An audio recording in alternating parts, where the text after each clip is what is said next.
La mère pense que sa fille de 6 mois est en sécurité à la crèche jusqu'à ce qu'elle voie une photo d'elle en train de dormir dans la nurserie. La crèche devrait être un endroit où les parents peuvent laisser leurs enfants dans un environnement sûr, sans craindre de danger. On s'attend à ce que les personnes en charge de votre bébé leur apportent le même amour que vous leur donneriez. C'est du moins ce que nous espérons tous. Cependant, parfois, nos attentes et la réalité diffèrent grandement, donnant lieu à des événements aussi effrayants que celui que nous allons relater dans cette histoire. Drona et John étaient un jeune couple marié du centre du Kansas, vivant avec leur fille en bas âge. Aora, âgée de seulement 6 mois. Drona était une avocate en pleine ascension, spécialisée dans les droits de l'homme, tandis que son mari était comptable pour une grande entreprise alimentaire de la région. Ils étaient un couple tout à fait normal, menant une vie paisible et ordinaire qui ne se distinguait en rien des autres. Leur histoire n'aurait rien eu de spécial, et nous n'aurions jamais eu besoin de vous la raconter, si ce n'était pour l'événement étrange et troublant que ces jeunes parents ont dû traverser avec leur bébé nouveau-né. Un accident malheureux qui aurait pu tourner au drame si les autorités n'avaient pas agi rapidement, et si le couple n'avait pas ensuite lancé une campagne de sensibilisation à l'échelle nationale.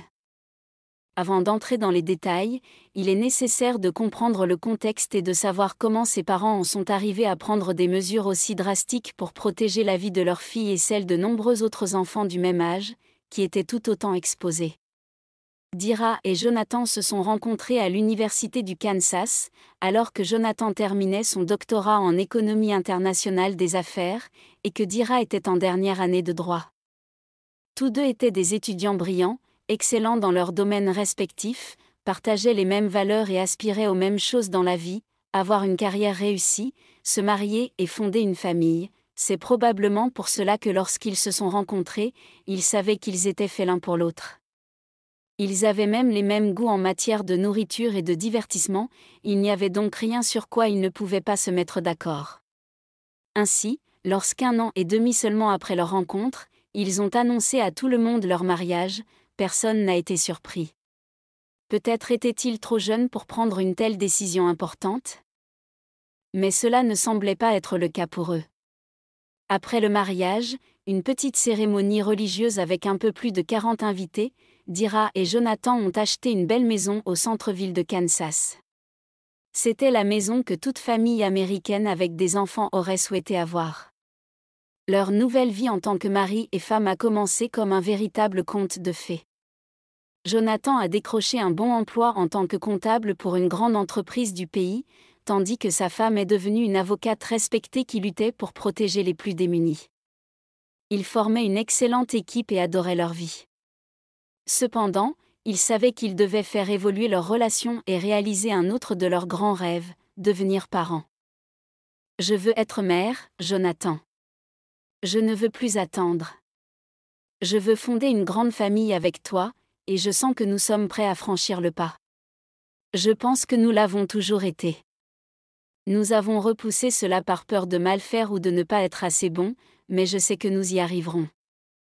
Je sais que tu seras le meilleur père que mes enfants puissent avoir, confia Dira à son mari, une nuit, alors qu'ils dînaient tranquillement sur la terrasse de leur maison. Moi aussi, je le veux, ma chérie.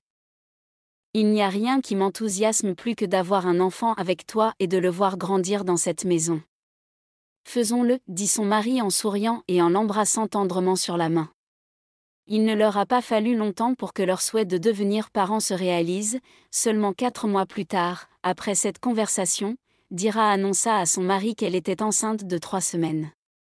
La grossesse se déroula sans encombre et à 4 mois, les médecins leur annoncèrent qu'ils allaient être les parents d'une petite fille. Le couple était ravi de la nouvelle et se hâta de tout préparer pour l'arrivée du nouveau membre de la famille, la petite Alora. Dira eut une grossesse facile qui lui permit de mener une vie presque normale jusqu'au dernier mois. Où les médecins lui recommandèrent de se reposer, au moment de l'accouchement cependant, Dira trouva difficile de cesser d'être productive, et son mari dut la supplier de se reposer jusqu'à la naissance de leur fille. Finalement, Madame Jones se plia et 2 semaines plus tard, ils accueillirent joyeusement leur fille Alora. Les premiers mois en tant que jeunes parents ne furent cependant pas aussi faciles qu'ils l'avaient imaginé, et provoquèrent leur première crise conjugale. Alora souffrait de coliques qui l'empêchaient de bien dormir la nuit, et cela les épuisait tous les deux, rendant difficile pour eux de faire face à leurs obligations quotidiennes.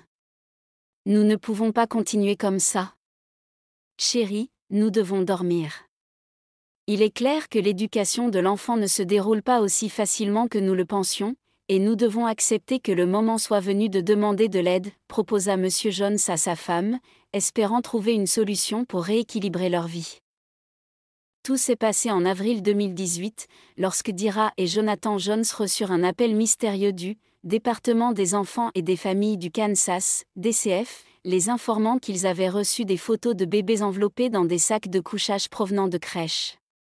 L'une des crèches signalées à travers ces photos était celle où ils avaient déposé leur fille. Le DFC leur a dit qu'ils avaient une photo très troublante de leur fille de 6 mois, Alora, qui se trouvait à la crèche à ce moment-là, et qu'ils devaient se rendre rapidement au bureau pour certifier qu'il s'agissait bien de leur bébé. Nous avons des raisons de croire que votre fille et d'autres enfants pris en charge dans cette même crèche courent un grave danger. Veuillez venir dans nos bureaux le plus rapidement possible pour confirmer que le bébé sur les photos est bien votre fille, déclara l'agent du DCF à Madame Jones. L'urgence de résoudre le problème le plus rapidement possible était perceptible dans la voix. Madame Jones sentit son cœur s'arrêter après avoir raccroché. Elle et son mari sautèrent dans la voiture et se rendirent en toute hâte au bureau du DCF. Sur place, ses pires craintes se concrétisèrent lorsqu'elle aperçut une petite fille sur l'une des photos que tenait l'inspecteur. Il s'avéra qu'une des nouvelles employées de la crèche avait signalé que sa fille, parmi de nombreux autres enfants, avait été placée dans un sac de couchage le visage contre le sol, serré avec un bandeau. Apparemment, le centre de garde avait récemment changé de personnel, et les nouveaux employés n'étaient pas toujours qualifiés pour s'occuper d'enfants si jeunes. Certains d'entre eux n'avaient même pas suivi de formation leur permettant de s'occuper d'enfants, ce qui était contraire à la loi que la crèche n'avait pas pris la peine de vérifier. Heureusement, l'une des employées plus expérimentées avait réalisé ce qui se passait et n'avait pas hésité à alerter les autorités de ce qu'elle avait vu. Après avoir confirmé que le bébé sur la photo était bien Alora, les Jones retirèrent immédiatement leur petite fille de la crèche et déposèrent leur propre plainte contre l'établissement. Cependant, ils ne furent pas les seuls à recevoir un appel alarmant du DCF cette semaine-là, car jusqu'à 20 autres crèches furent découvertes où des enfants étaient attachés de la même manière que leurs filles. L'affaire devint un véritable scandale, et les nouvelles des enfants attachés dans des sacs de couchage firent bientôt la une de tous les médias locaux. Dira Jones accepta de donner une interview à 41 Action News, dans laquelle elle expliqua comment ils avaient réagi à ce qui se passait à la crèche et l'importance de prendre des mesures de précaution immédiates pour protéger les bébés. Au début, je pensais que ce ne pouvait pas être mon bébé. Elle avait l'air si petite, allongée sur le ventre comme d'habitude, mais elle avait l'air mal à l'aise. Elle était attachée, impuissante. Elle ne pouvait pas se retourner, ne pouvait pas s'asseoir, et si elle toussait, elle aurait probablement étouffé. J'avais très peur pour elle. Elle était dans cette crèche depuis 2 mois maintenant, et je pensais qu'elle y serait en sécurité. Je faisais confiance à ces gens pour prendre soin de ma petite fille, mais maintenant, il est clair que j'avais tort, déclara la mère, profitant également de l'interview pour exprimer son indignation et lancer un message aux autorités pour qu'elles interviennent et créent de nouvelles lois afin d'empêcher qu'un tel événement ne se reproduise. Les sacs de couchage sont souvent utilisés. Lorsqu'on m'a confié Aura alors qu'elle était à l'hôpital, on m'a donné un sac de couchage. Les sacs de couchage sont plus sûrs que les couvertures s'ils sont utilisés correctement. S'ils ne le sont pas, ils ne sont pas sûrs. Le bon sens vous dirait de ne pas attacher un sac de couchage dans le dos d'un bébé et de le mettre face contre terre, mais les lois ne sont pas toujours une question de bon sens. Les lois doivent rattraper ce qui se fait. Comment rendre cela illégal et non pas simplement une erreur de jugement ? Par le biais de la formation et du contrôle strict du personnel travaillant dans ces centres. Il n'y a pas d'autre moyen de mettre fin à ce problème, déclara Jones devant les caméras avec la détermination habituelle qu'elle montrait en tant qu'avocate dans tous ces cas. Après l'interview et les multiples plaintes déposées par tous les parents concernés, le DFC a mené une enquête approfondie, ce qui a entraîné la fermeture de jusqu'à 4 crèches de la ville. Pour sa part, Madame Dira n'a pas cessé de se battre pour que les autorités de régulation changent la législation actuelle afin de garantir la sécurité et le bien-être des enfants dans les crèches. Son combat est devenu viral sur les réseaux sociaux, où elle a accumulé des centaines de milliers de followers qui l'ont soutenue et saluée pour son courage de s'élever contre un système inefficace. Ce n'était pas facile, et elle a dû faire face à de nombreux inconvénients, mais après plusieurs mois de lutte devant les tribunaux, l'avocate et mère d'Ira Jones a obtenu l'approbation d'une nouvelle loi qui assurerait le contrôle du personnel qualifié pour la garde des bébés dans les crèches.